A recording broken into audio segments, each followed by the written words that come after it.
study this book, we need to know how to answer a very important question.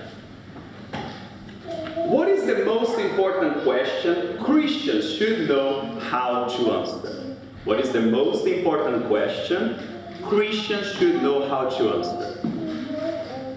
Maybe you should know how to answer who Jesus is.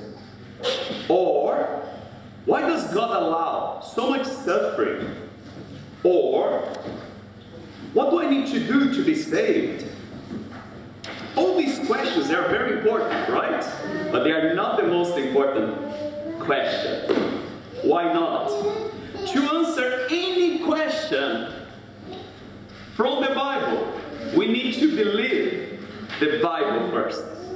So in my opinion, this is the most important question, and a question that all of us Christians should know how to answer. Why do you believe the Bible? Do you know how to answer this question? Why do you believe the Bible? When I ask this question, people normally give me two answers.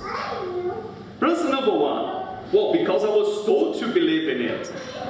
I was brought up in a Christian home where my parents told me to believe in this book. That's why I believe in it. Or because a church leader told me to believe in it. What is the problem with that kind of answer? By now, if you are over the age of 18, you know that your parents are not perfect, right? You know that your parents make mistakes. So how do you know that? By telling you to believe in this Bible is not just one more mistake. And by now, you also know that church leaders, people like me, okay, we make mistakes as well. What if the person who told you to believe this Bible was wrong? So you can't rely on this answer. The other answer people normally try to give in order to explain why they believe in the Bible is because they tried and it worked. They read this book and it changed their lives. I read it and it changed me. I'm a different person. Oh, I had friends, when they took drugs, it changed them. They had supernatural experiences as well. I know people from different religions, background, that they read whatever they think it's a sacred book, and that book changed their lives as well. So these two answers, they only lead you to what I call blind faith. I believe because I believe. This is not what we should be giving as an answer. We can't have blind faith. Now you might be thinking, oh Alex, you took two of my best answers. I don't know what to say anymore now. Okay, my aim here today is to help you to answer that question in a biblical way, in a way that makes sense, in a way that is not blind faith. So here's my big idea, my big idea for us today. The Bible is a reliable collection of historical documents written by eyewitnesses during the lifetime of other eyewitnesses. They reported supernatural events that took place in fulfillment of specific prophecies. And they claim to be divine rather than inhuman in origin. That's from Vodi Boltzmann, a great pastor I had the privilege to meet in 2015. Big idea, I'm going to help you to memorize it, okay? This is what I want you to be telling people when they ask you, why do you believe the Bible? Can we trust the Bible? And that's what I want you to be saying. What's my aim here today? My aim is to point four reasons. I'm going to give you four evidences why I personally chose to believe the Bible. We're going to be reading the Bible to find the answer. We're going to be reading 2 Peter chapter 1, from verse 1 to verse 16. Because the answer is here. If the Bible is our final authority, the Bible is the book that each needs to tell us why we can trust it. My hope is that you are going to gain biblical information, but biblical information that leads to heart transformation. I want you to believe with your mind, but I also want you to believe with your heart so you can practice, you can obey it. Let's look at the first evidence, the historical evidence. Let me read again, 2 Peter chapter 1, verse 16. For we were not making up clever stories when we told you about the powerful coming of our Lord Jesus Christ. Let me stop there, okay? Let me stop there. What is Peter talking about? Okay, from verse 1 to verse 15, Peter is doing two things. Number one, he's telling his readers to be godly. Guys, you are Christians. Live a godly life. But he's also reminding them to stand firm in the truth. Verse 12, he says, stand firm in the truth. What is Peter talking about in verse 12? So we can understand what he's saying in verse 16. Well, Peter is warning his readers about the false teachers. They were distorting the gospel. They were spreading fake news. These false teachers, they were saying, you can't trust whatever Peter is saying. You can't trust the scriptures. So these false teachers were spreading false lies. And Peter, in verse 16, he wanted his readers to be certain, to be 100% sure that what he shared with them was not a bunch of fairy tale stories, but the truth. Peter was not sharing a story from a Harry Potter book. Peter was not sharing a story from Disney. He was telling people the truth, and he wanted them to trust it. Guys, don't listen to fake news. A very important question. If Peter was alive, if Peter was in London today, what fake news would Peter oppose? If Peter was here with us today, what kind of fake news he would say, oh, don't listen to these kind of fake news? Here's two things I think Peter would highlight. Peter would probably oppose the lies regarding the reliability of the Bible. That the Bible is trustworthy. He would say, guys, you need to trust this. Take it seriously. This is the truth. So archaeological evidences support the biblical record. During the Enlightenment period, a lot of archaeologists, experts, they would say, the Bible is a fairy tale book. You can't trust it. You see, it talks about places that they don't exist. It talks about cities that we've never heard about. We've never found anything related to it. It talks about certain kind of people that we've never found anything to prove that they actually existed. And it's funny, the same experts who were mocking the Bible, when they found a lot of the archaeological evidence, do you know what they do? They don't say, wow, I'm so sorry for the mistakes, for the time we were mocking the Bible. No, they are always questioning again. They're never apologizing. And we go to the British Museum. The place is full of evidences, historical evidences, that tells that the Bible is not a fairy tale book. ancient manuscripts. I love this because they support the biblical record. Again, they say, no, the Bible is we can't trust the Bible. Historians, they say we can't trust the Bible. It's a bunch of fairy tale stories. And again, we go to the British Museum and we see for ourselves that, wow, the manuscripts, they were old. They are very old, historical, but they don't believe in it. They believe in manuscripts such as the one Caesar wrote. The thing is, just to let you know, we don't have the originals. We don't have the originals. Why? It was written on a kind of paper that was very fragile during that time. Papyrus would not last for a long time.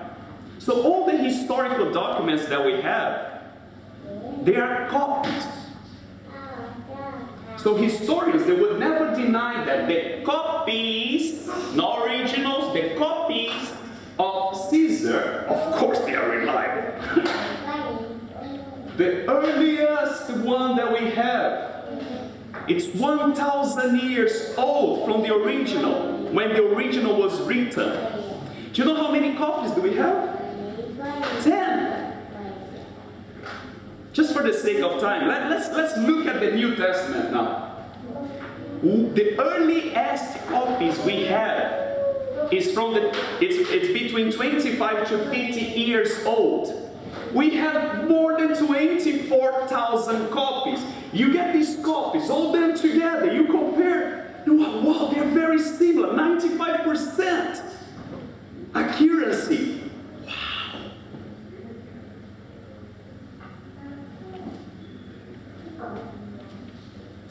But they don't believe in it. They believe in other ancient manuscripts. They believe in other archaeological finds. But you know what they keep doing? They keep saying, don't believe that.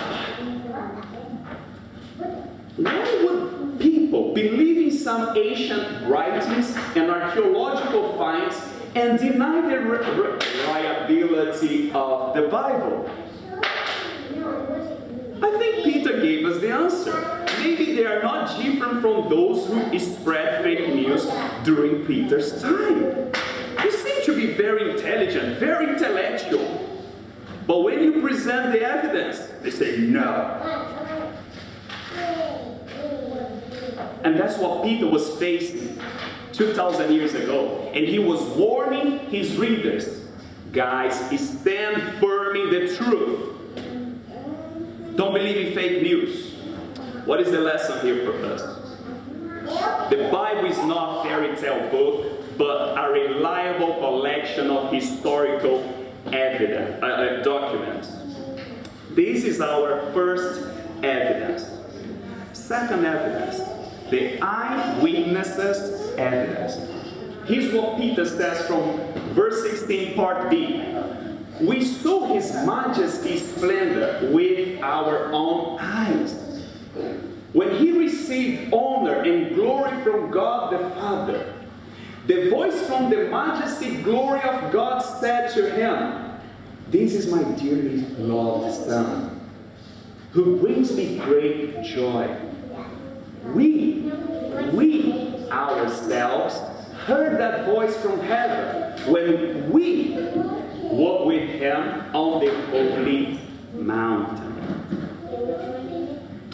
So what is Peter saying here? That whatever he shared with them, with his readers, he saw, he heard it from himself. But here's a question I have for us.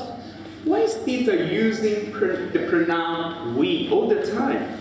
Ourselves, we. Isn't Peter the writer?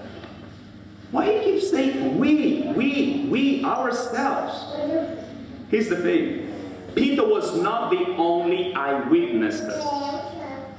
So he's highlighting, guys, what I shared, what I've seen, what I've heard. Many others have seen and heard. I know you shouldn't believe in one person, but come on. If you don't believe me, check with the others. Many others who saw and heard it. So Peter wanted his readers to understand that what he shared with them was seen and heard not only by him, but by other eyewitnesses as well. He saw it, and many others saw it as well. If Peter was still alive, what would he add to this letter he is writing? What else would he add? If he was here with us today, guys, after 2,000 years, I think I need to add something here. Here's what I think Peter, my assumption, okay? I think Peter would add, he would probably give the names of those eyewitnesses who died as martyrs for sharing the truth of what they heard and saw. Guys, Peter would say, I'm not the only one. Many others saw, many others heard, and they died for sharing it. When Peter wrote this letter, he knew he was about to die. He knew he was about to die. And he died. And he died for sharing it. And many other apostles as well. Do you know what? They were killed.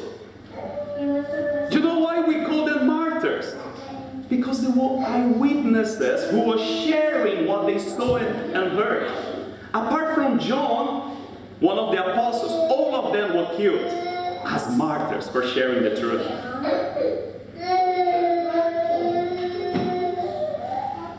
Do you know that Paul, the guy who wrote 13 of the letters of the New Testament, he was persecuting the church. He was killing Christians. He hated Christians. And he was persecuting them until the day that he saw and heard Jesus himself. And the persecutor became a dedicated follower of Christ. He died for Christ, for sharing what he heard and saw.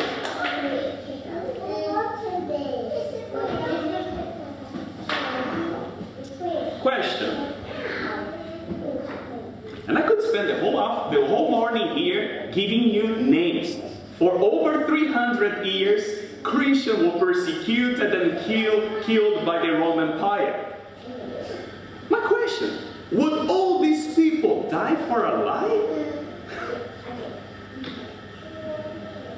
Would all these people die for something that is not the truth?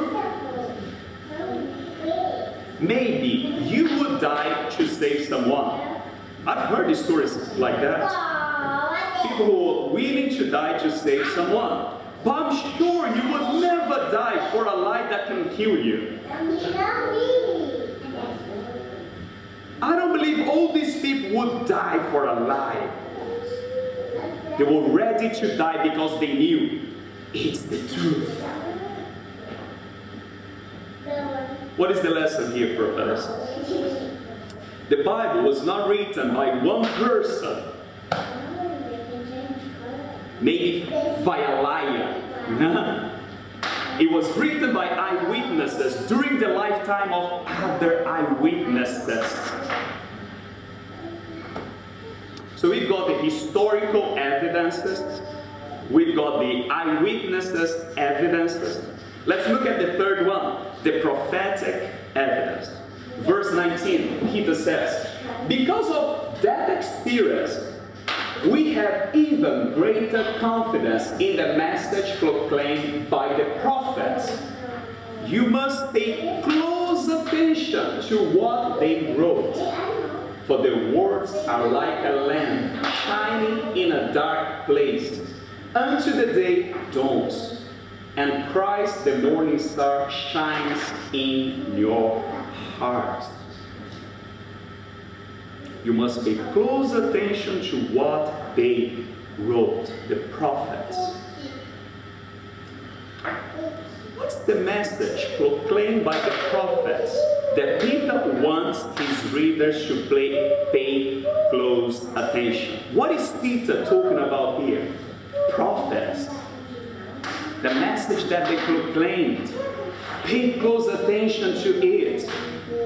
Or Peter is talking about the predictions made by the prophets of the Old Testament. As you know, the Bible is divided into sections. The Old Testament and the New Testament. The New Testament was written after Jesus' death. The Old Testament written centuries before Jesus was even born. So Peter is saying, guys, what we've seen and what we've heard, they were all predicted in the Old Testament. So Peter wanted his readers to see that the supernatural events he shared with them were actually the fulfillment of specific prophecies made centuries before they took place. Alex, how do we know these prophecies took place? How do we know? Well, easy. By simply reading the Bible, especially the Old Testament, you can find out. In the Old Testament, there are more than 300, let me repeat this. In the Old Testament, there are more than 300 prophecies about Jesus Christ. Born of a virgin, Isaiah 7:14. Born in Bethlehem, Micah 5:2. Rejected by the Jews, Isaiah 53:3. Betrayed by a friend, Psalm 41:9. Sold for 30 pieces of silver, Zechariah 11:12. Crucified with sin, Isaiah 53:12. And I could spend the whole morning going over this. More than 300 prophecies. The number is so big that mathematically speaking, the odds of anyone fulfilling this amount of prophecy are staggering.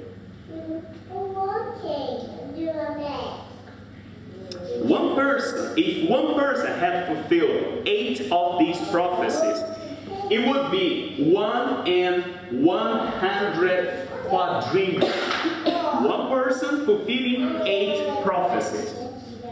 One person fulfilling 48 of these prophecies would be 1 chance in 10 to the 157th power.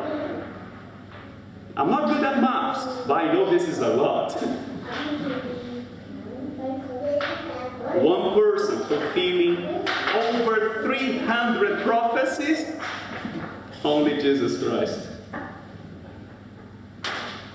Only Jesus Christ. Question. Would all these predictions, full of specific details, and please read this book. Check. Okay, let me check these 300 prophecies.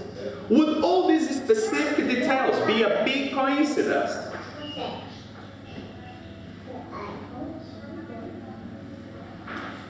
I don't think Peter was a liar. I don't think he was a lunatic. Maybe all these guys, they were lunatics. I don't believe he was a lunatic. And that's why he's saying, check the Old Testament. Check the Old Testament. However, to ignore the fact that the Bible reports supernatural events which took place in fulfillment of specific prophecies is madness. I don't think you're too smart if you deny it. I don't think you're too smart if you keep saying, you know what, let me just ignore it. What is the lesson here for us? The Bible reports supernatural events that took place in fulfillment of specific prophecies. Fourth and lastly, the divine evidence. Here's how Peter ends this passage.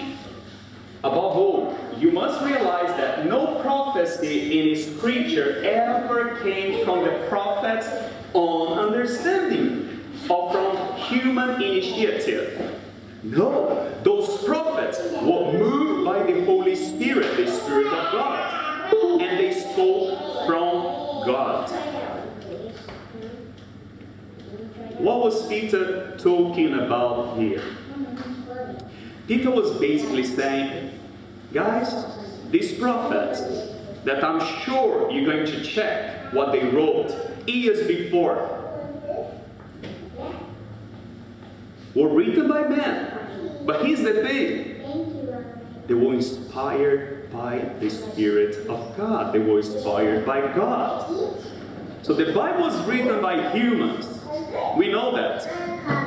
But God designed it.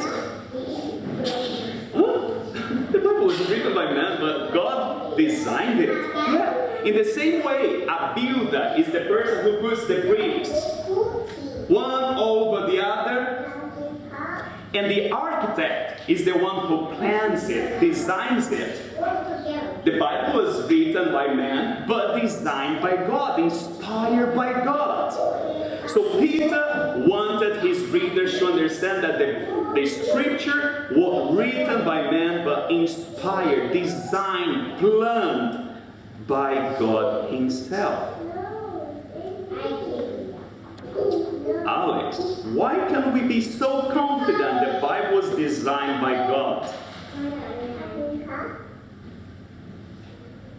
Number one, the Bible was not written by a small group of people or in a single location. The Bible was written by 40 different authors from different backgrounds. We've got historians, doctors, judges, kings, prophets, fishermen. 40 different authors who lived in 3 different continents, 3 different locations: Africa, Asia, Europe. Number 2, the Bible was not written in a short period of time. This is remarkable. The Bible was written in a span of 1,600 years. That's a long time. Thirdly, the Bible was not written in a single language.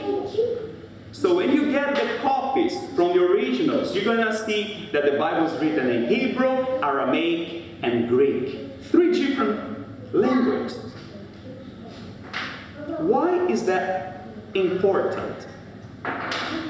Would all these people from different locations who spoke different languages and lived in different periods of time orchestrate the Bible? Because that's the claim outside, isn't it? The Bible was put together by this group of people who wanted to make these fairy tale stories to manipulate people. Oh, Constantine in the 4th century, he sits down with these people. Come on, don't give me that, please. This is the kind of answer that drives me crazy. Be more intelligent. Be more intelligent. Because it's clear the Bible was written by 40 different authors. I'm not smart, I'm not intelligent, and I can do my homework and find out that the Bible was not written by one single person. That the Bible was written in 3 different languages, in 3 different locations, over a period of 1,600 years. If I can understand that, any expert can understand that. So I don't think so. I don't think it was orchestrated. Because to believe that the Bible was orchestrated, it requires more faith to believe that the Bible was a book designed by human beings than a book inspired by God. I don't have that faith. I'm so sorry. What is the lesson here for us? The Bible claims to be divine rather than inhuman in origin. So, as I began, I said that the most important question Christians should know how to answer is why you chose to believe the Bible. So, why do I believe the Bible? Why have I chosen to believe the Bible? The Bible is a collection of historical documents written by eyewitnesses during the lifetime of other eyewitnesses. They reported supernatural events that took place in fulfillment of specific prophecies. And they claim to be divine rather than inhuman in origin.